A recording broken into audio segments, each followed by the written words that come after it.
Hey guys, good morning. आप लोग कैसे हैं? आई होप आप लोग बहुत अच्छे होंगे। तो आज भी मेरे दिन की शुरुआत हो गई थी 4:30 बजे और अपना सुबह का सारा काम करके यानी ब्रश करके और फिर मैं बैठ गई अपनी पढ़ाई करने के लिए। तो अभी आप लोग देख सकते हैं कि 4:54 हो रहे हैं और मैंने अपनी स्टडी को स्टार्ट कर दी है। तो आज देखते हैं मेरी स्टडी कितने घंटे की हो पाती है। तो आप लोग वीडियो में बने रहिएगा और मेरी जर्नी को देखिएगा। और आप लोग मेरी वीडियो को इतना प्यार दे रहे हैं उसके लिए बहुत बहुत धन्यवाद। और आप लोगों से मैं रिक्वेस्ट करूंगी कि वीडियो को लास्ट तक देखा करिए, जिससे कि आप लोगों को भी मोटिवेशन मिले और मुझे भी मोटिवेशन मिले कि मैं और अच्छी अच्छी वीडियो बनाऊं। तो फिर आप लोग चलिए, आप लोग मेरी वीडियो को एंजॉय करिए और वीडियो को लास्ट तक ज़रूर देखिएगा। और मेरा यही रोज़ का रूटीन है। मैंने अपनी जो भी जर्नी स्टार्ट की थी, यानी मैंने 7 डेज़ का चैलेंज लिया हुआ था, मैंने उसे आज बखूबी कंप्लीट कर लिया है। मैंने अपनी 7 डेज़ का चैलेंज को कंप्लीट कर लिया। मैंने किसी दिन 6:30 यानी 6.5 घंटे, किसी दिन 6:45 घंटे, किसी दिन 5 घंटे, मैंने ऐसे करके अपनी स्टडी को मतलब रेगुलर की, मैंने बीच में छोड़ा नहीं।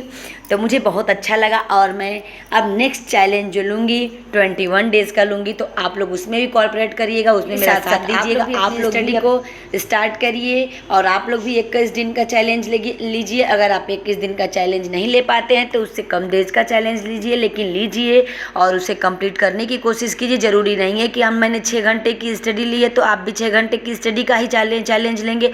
आप 2 घंटे की स्टडी का चैलेंज लीजिए, आप 3 घंटे की स्टडी का चैलेंज लीजिए, मगर लीजिए और अपनी स्टडी को कंप्लीट करिए, जिससे कि आपकी स्टडी रेगुलर बनी रहे और पढ़ाई करने में मज़ा आए। जब आप किसी कार्य को करने के लिए पूरे आत्मविश्वास के साथ किसी चीज़ पे अडिग हो जाते हैं तो वो काम ईश्वर आपको करने की हिम्मत देता है कि आप करिए। आपके साथ ईश्वर बना रहता है और आपको हमेशा। मैं यहाँ पे 2016 के क्वेश्चन आंसर हल कर रही थी। मैं सोची चलो, क्योंकि ये व्याख्यात्मक हल है, बहुत अच्छी व्याख्या की गई है, 4 विकल्प है, चारों विकल्प की बहुत अच्छी व्याख्या की गई है। तो मैं उसी को कर रही थी और मतलब ये क्वेश्चन आंसर हल करने में बहुत अच्छा लगता है। कोई भी टॉपिक हो, जैसे आपको नहीं समझ में आ रहा है तो वो बहुत अच्छे से कवर हो जाता है। तो इसीलिए कहा जाता है कि PYQ प्रीवियस ईयर कोई क्वेश्चन या फिर व्याख्यात्मक हल को आप ज़रूर करिएगा, जिससे आपको समझने में आसानी होगी। और अभी मैंने 1 घंटे की स्टडी कंप्लीट कर ली है और मैं थोड़ा आ गई छत पे।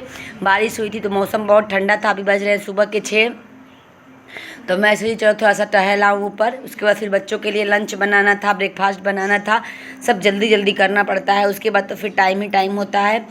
और फिर जब बच्चे चले गए स्कूल और आज था सावन का यानी चौथा सोमवार। इस बार 5 सोमवार पढ़ रहे हैं तो चौथा सोमवार था, तो आज मेरा फास्ट था और मैं वही आके बैठ गई। अभी बज रहे थे सुबह के 9 और सुबह के 9 बजे मैंने अपनी क्लास स्टार्ट कर दी थी, जिससे कि थोड़ा ये होता है कि अगर आप किसी चीज़ का रिदम रूटीन बना लेते हैं तो आपको उसी टाइम बिल्कुल मतलब जैसे लगता है कि मैं सारा जल्दी जल्दी काम ख़त्म करके मैं उसी टाइम अपनी पढ़ाई के लिए बैठ जाऊँ।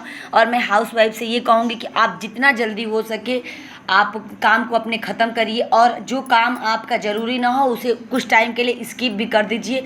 अपनी पढ़ाई को पहले रखिए, क्योंकि अभी अगर एग्ज़ाम आ जाता है तो फिर आप नहीं पढ़ पाएंगे पीछे का। जैसे आपको टाइम नहीं मिल पाता है तो ज़रूरी नहीं है कि आप रेगुलर झाड़ू पोछा करिए। झाड़ू तो आप कर सकती हैं, पोछा करिए। अगर बच्चे नहीं हैं, अगर आप अकेली रहती हैं तो फिर झाड़ू कर दीजिए, पोछा करने की ज़रूरत नहीं है। जो आप 1 घंटे पोछे में टाइम देंगी, आप वो पढ़ाई में टाइम दे दीजिए, तो आपका थोड़ा सा मनोबल भी बढ़ जाएगा कि नहीं मैंने पढ़ाई की है। और फिर आप एक दिन स्किप करके आप पोछा कर दीजिए। जैसे थर्सडे को हमारे यहाँ पोछा नहीं लगता है तो इतना घर गंदा भी नहीं हो जाता है कि ज़रूरी है।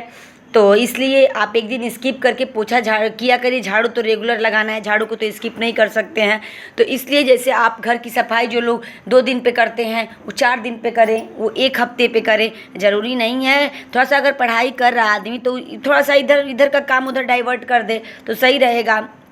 तो आप ऐसे पढ़ाई कर सकती हैं। नहीं तो फिर जिसको ज़्यादा भाई करने का है कि नहीं मुझे रोज़ करना है, तो आप थोड़ा सा टाइम मैनेज करिए और अपनी पढ़ाई के लिए टाइम निकालिए। बहुत ज़रूरी है ज़्यादा सफाई करना, ज़्यादा घर का काम करना जिस प्रकार से ज़रूरी है वैसे अपनी पढ़ाई करनी भी ज़रूरी है। आपने जिसका लक्ष्य बनाया है उसे कंप्लीट करिए, उसे छोड़िए मत बीच में, जिससे कि आपको बहुत अच्छा लगेगा। और आप अपनी पढ़ाई को जब आप पूरी तरह से करते हैं तो मतलब मैं क्या बताऊं। देखिए अब मैं यहाँ पे 3.5 घंटे की स्टडी कंप्लीट कर ली हूँ और यहाँ पे मेरा बड़ा बेटा और मैं फिर बैठ गए थे पढ़ाई करने के लिए। और आज व्रत था तो मैं चाय भी पी रही थी क्योंकि मेरे सिर में बहुत तेज़ दर्द हो रहा था। पता नहीं क्यों आजकल ऐसा हो रहा है कि मैं जिस दिन फास्ट रह रही हूँ उस दिन मेरे सिर में बहुत तेज़ दर्द हो जा रहा है। वही मैं सोच रही थी कि मैं निर्जल व्रत कैसे करूँगी। अभी तो ये हाल है, थोड़ा सा कुछ पानी पी लेना है तो सिर में दर्द होने लग जा रहा है।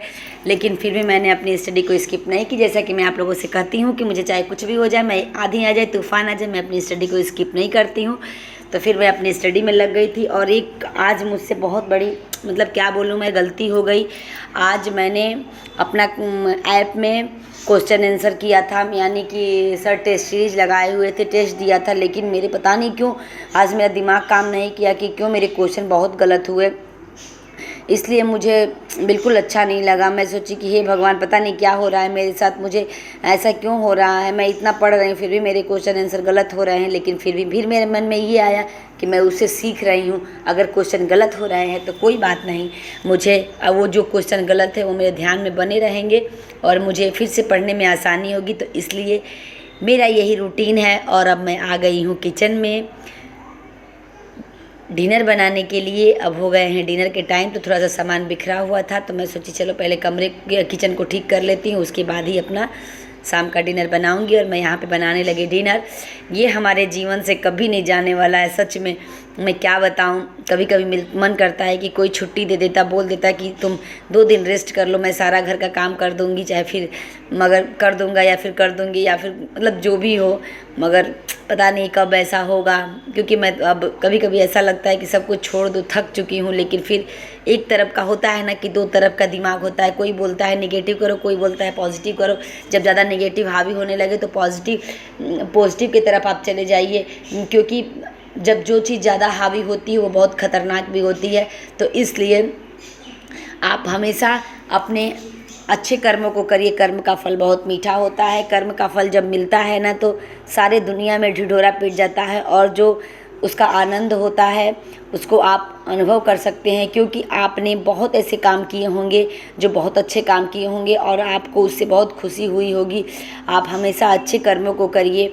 अगर देखिए, अगर आप कोई गलत काम कर रहे हैं, किसी को ज़्यादा तकलीफ़ दे रहे हैं तो उसका फल बहुत बुरा होता है। इसलिए अपने कर्म के अनुसार करिए। अगर कोई ज़्यादा आपके साथ ऐसा कर भी रहा है तो आप थोड़ा सा उसको इग्नोर करिए, ठीक है, कुछ समय के लिए भगवान पे छोड़ दीजिए। और मैं यहाँ पे अपना व्रत का बना रही थी, मतलब जो मुझे खाना था, मैं दही और मतलब ये लावा खाती हूँ, मुझे अच्छा लगता है, थोड़ा सा इससे मुझे एनर्जी मिलती है, तो मैं वही बना रही थी। और फिर उसके बाद डिनर बनाने के बाद फिर मैं आ गई पढ़ने के लिए, क्योंकि मुझे अपना टारगेट कंप्लीट करना था। थोड़ा बहुत समय बचा हुआ था, 5.5 घंटे की स्टडी मेरी हो गई थी।